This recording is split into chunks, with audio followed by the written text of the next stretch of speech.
Hello. आज हम chapter number 11 managerial accounting और प्रॉब्लम नंबर 11.17 सॉल्व करेंगे। First of all, comparative data on 3 companies in the same service industries are given below. Same service industries में 3 companies हैं, उनका data given है। Companies हैं A, B and C. Sale, net operating income, average operating assets, margin, turnover, return on investment. कुछ some information missing है और some information given है। अब रिक्वायरमेंट क्या है? What advantages are there to breaking down the return on investment computation into 2 separate elements, margin and turnover? यानी कि return on investment calculate करनी है और 2 सेपरेट एलिमेंट्स के साथ, मार्जिन और टर्नओवर के साथ। यानी हमें सबसे पहले मार्जिन को कैलकुलेट करेंगे, फिर टर्नओवर को कैलकुलेट करेंगे, फिर रिटर्न ऑन इन्वेस्टमेंट को कैलकुलेट करेंगे। तो लेकिन कुछ इन्फॉर्मेशन मिसिंग है, तो उसमें फिर जो इन्फॉर्मेशन हमारे पास अवेलेबल होंगी हम अकॉर्डिंगली रिजॉल्व करेंगे। लेकिन हमें तीनों चीज़ें कैलकुलेट करनी है, return on investment, margin and turnover. और सेकंड रिक्वायरमेंट है fill in the missing information above. जो मिसिंग इंफॉर्मेशन है उनको फिल करना है।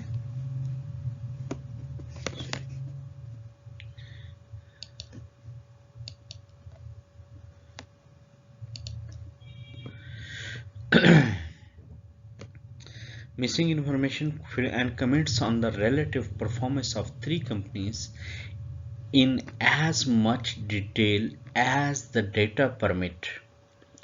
Make specific recommendation about how to improve the return on investment. जब हम पहली रिक्वायरमेंट को कंप्लीट कर लेंगे, यानी रिटर्न ऑन इन्वेस्टमेंट कैलकुलेट कर लेंगे, मार्जिन, टर्नओवर कैलकुलेट कर लेंगे, तो ये हमारे पास टेबल भी फिल हो जाएगी और उस पर फिर कंपैरिजन करेंगे कि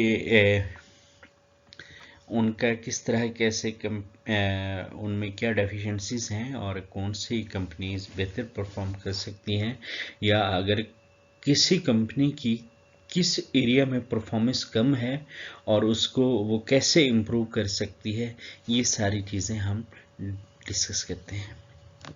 अब सबसे पहले अगर हम कंपनी ए की बात करें तो मार्जिन, टर्नओवर और रिटर्न ऑन इन्वेस्टमेंट तीनों मिसिंग हैं। तो सबसे पहले मार्जिन कैलकुलेट करेंगे। मार्जिन का फॉर्मूला है net operating income divided by sale, यानी 84,000 डिवाइडेड बाय 6 लाख, तो हमारे पास मार्जिन आ जाएगा। टर्नओवर का क्या फॉर्मूला है कि sale divided by average operating assets, यानी कि sale divided by average operating assets, तो ये हमारे पास आ जाएगी 2। टर्नओवर भी आ गया है, अब ये भी मार्जिन भी आ गया है। तो जब हम मार्जिन और टर्नओवर को मल्टीप्लाई करेंगे तो हमारे पास रिटर्न ऑन इन्वेस्टमेंट आ जाएगा। अब सेकंड बी कंपनी में क्या है, उसमें मसला ये है, सेल भी गिवन है, नेट ऑपरेटिंग इनकम भी गिवन है, एवरेज ऑपरेटिंग एसेट्स नहीं है, मार्जिन भी नहीं दिया गया है और टर्नओवर भी नहीं है, लेकिन रिटर्न ऑन इन्वेस्टमेंट है। जो इन्फॉर्मेशन हमें गिवन है हम पहले उनको एनालाइज कर लेंगे। हमारा मार्जिन का फॉर्मूला है net operating income divided by sale, वो दोनों गिवन है। जब मार्जिन हमारे पास नेट ऑपरेटिंग इनकम 70,000 है और सेल हमारे पास 5 लाख है, इसको डिवाइड करेंगे तो ये हमारे पास 14% बन जाएगा मार्जिन। जब हमारे पास मार्जिन भी गिवन है, यानी कि मार्जिन भी हमने कैलकुलेट कर लिया कि वो हमारे पास 14% आ रहा है, और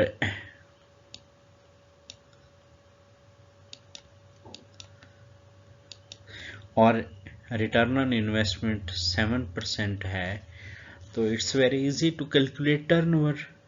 यानी सबसे पहले हम मार्जिन कैलकुलेट करेंगे, फिर रिटर्न ऑन इन्वेस्टमेंट का फार्मूला पुट करेंगे। रिटर्न ऑन इन्वेस्टमेंट का फार्मूला है मार्जिन मल्टीप्लाई बाई टर्नओवर।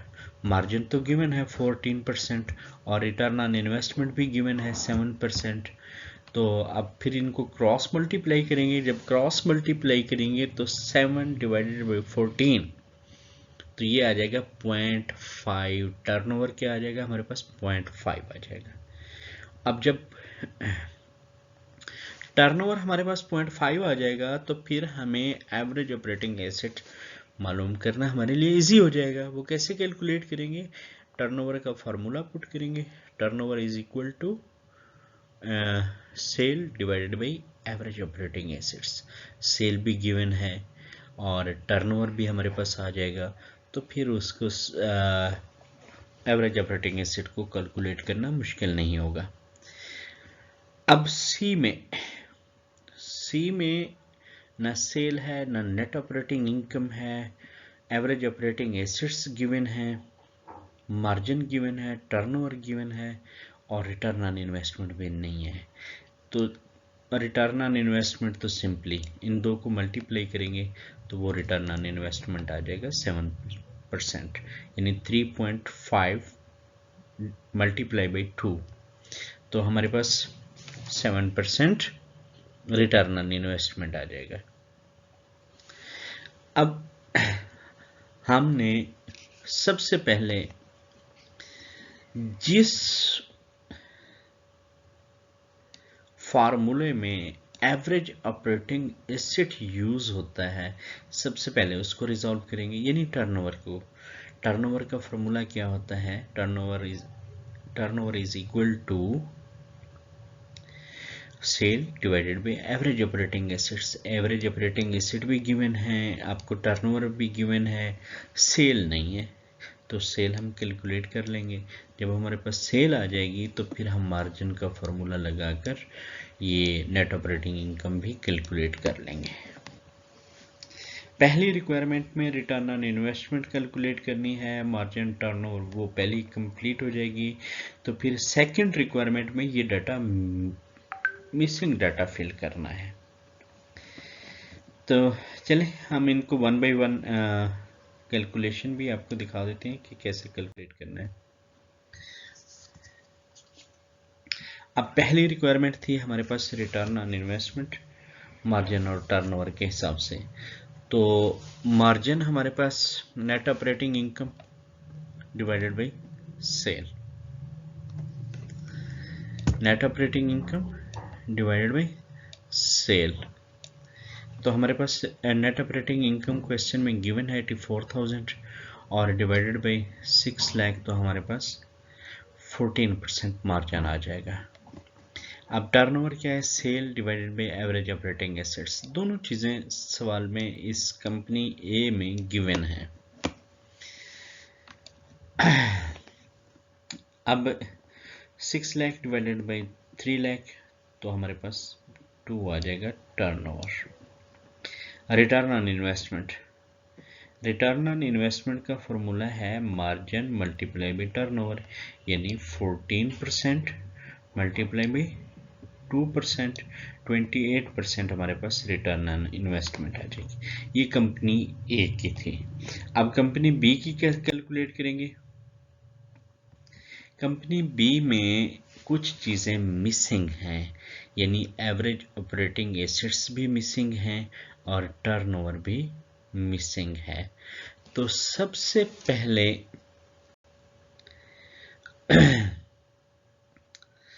हमारे पास नेट ऑपरेटिंग इनकम भी गिवन है, सेल भी गिवन है।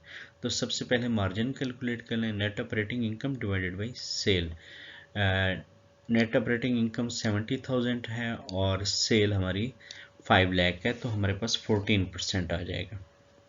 अब टर्नओवर हमारे पास नहीं है तो हम इसको बाद में रिजॉल्व करेंगे। सबसे पहले फिर आ जाएंगे हम टर्नओवर पे, रिटर्न ऑन इन्वेस्टमेंट पे। रिटर्न ऑन इन्वेस्टमेंट का फॉर्मूला है is equal to margin multiply by turnover.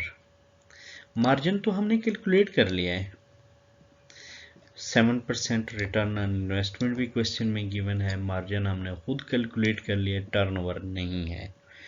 तो अब हम क्या करेंगे, इसको डिवाइडेड बाई 14 करेंगे ताकि हमारे पास सिर्फ टर्नओवर बच जाए, और फिर इसको भी डिवाइडेड बाई 14% करेंगे। तो जब हम इसको 7 डिवाइडेड बाई 14% करेंगे तो हमारे पास 0.5 आ जाएगा टर्नओवर। अब हमारे पास जब टर्नओवर आ गया है तो हमें एवरेज ऑपरेटिंग एसेट्स कैलकुलेट करना मुश्किल नहीं होगा। तो simply turnover is equal to sale divided by average operating assets. Turnover हमारे पास 0.5 है और सेल हमारे पास क्वेश्चन में गिवन है 5 लाख है, एवरेज ऑपरेटिंग एसेट्स भी गिवन है। तो हम 0.5 डिवाइडेड बाई 1, अब इसको हम क्या करेंगे, क्रॉस मल्टीप्लिकेशन करेंगे। तो 5 lakh is equal to 0.5 average operating assets. तो फिर इसको 0.5 पे डिवाइड कर देंगे और इधर 5 लाख को भी 0.5 पे डिवाइड करेंगे तो एवरेज ऑपरेटिंग एसेट्स 1 मिलियन आ जाएंगे। अब नेक्स्ट अब हमने कैलकुलेट करना है कंपनी सी। कंपनी सी में मार्जिन और टर्नओवर गिवन है। मार्जिन 3.5% है और टर्नओवर 2 है, तो रिटर्न ऑन इन्वेस्टमेंट हमारे पास आ गई 7%। अब एवरेज ऑपरेटिंग एसेट्स गिवन है सवाल में, तो हम सबसे पहले टर्नओवर को कैलकुलेट करेंगे। Turnover is equal to sale divided by average operating assets. Turnover हमारे पास 2 गिवन है, सेल हमारे पास नहीं है और एवरेज ऑपरेटिंग एसेट्स हमें गिवन है। तो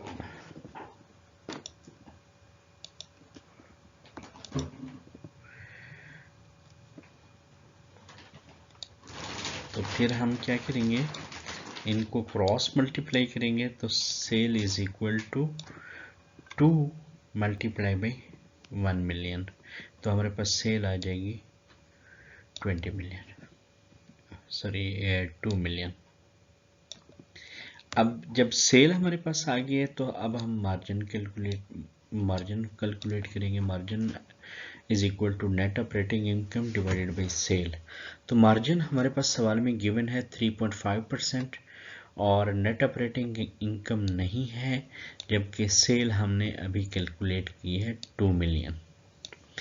तो अब इंफॉर्मेशन पुट कर देंगे तो फिर उसके बाद 3.5% is equal to net operating income divided by 2 million.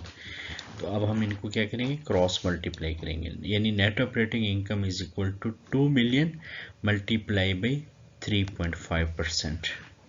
तो हमारे पास जो नेट ऑपरेटिंग इनकम आ जाएगी वो 70,000 आ जाएगी। अब इसकी रिक्वायरमेंट नंबर 2 ये थी कि फिल द मिसिंग इंफॉर्मेशन। तो जो हमने ऊपर कैलकुलेशन की है वो इस टेबल में पुट कर देंगे। तो जो ब्लू हाईलाइटेड हैं ये हमारी सारी की सारी मिसिंग इंफॉर्मेशन थी जो हमने कैलकुलेट की हैं। और वो कैसे कैलकुलेट किए हैं, सिर्फ यही मार्जिन, टर्नओवर और रिटर्न ऑन इन्वेस्टमेंट का फार्मूला यूज करके। अब इस रिक्वायरमेंट का दूसरा पार्ट ये है कि हमने कमेंट्स करने हैं। तो कमेंट्स इसके इस तरीके से हैं कि कंपनी ए और B does well in term of profit margin as earn 14% on sale, यानी कि कंपनी ए और company B equal profit margin earn कर रहे हैं 14% on sale, but company B has much lower turnover of capital as 0.5 as compared to company A turnover as 2। यानी company B का जो turnover है वो बहुत ही कम है, वो 0.5 है, जबकि कंपनी ए का टर्नओवर 2 है। So it's recommended that companies B's investment should be carefully analyzed। यानी कि जो एनालिस्ट है उसको कंपनी की बी की जो इन्वेस्टमेंट है उसको केयरफुली एनालाइज करना चाहिए कि आखिर क्या वजह है कि जो कैपिटल पे टर्नओवर हो रहा है वो बहुत कम क्यों है। इसी तरह कंपनी ए और सी का हम टर्नओवर के हवाले से कंपैरिजन करें तो कंपनी ए और सी का टर्नओवर सेम है, जबकि कंपनी बी का टर्नओवर बहुत कम है as compare to A and C. तो the management of company B should have turnover improve turnover. जो कंपनी बी की मैनेजमेंट है उसे चाहिए कि टर्नओवर को इम्प्रूव करें। कैसे इम्प्रूव करें? बाय इंक्रीजिंग सेल, या तो ये है कि वो सेल बढ़ा दे, इस पे एफर्ट करें, या रिड्यूसिंग एसेट्स, या एसेट रिड्यूस कर दें। Company C management should improve margin, क्योंकि margin on sale company C का 3.5% है, जबकि ए एंड बी का 14% है। तो मैनेजमेंट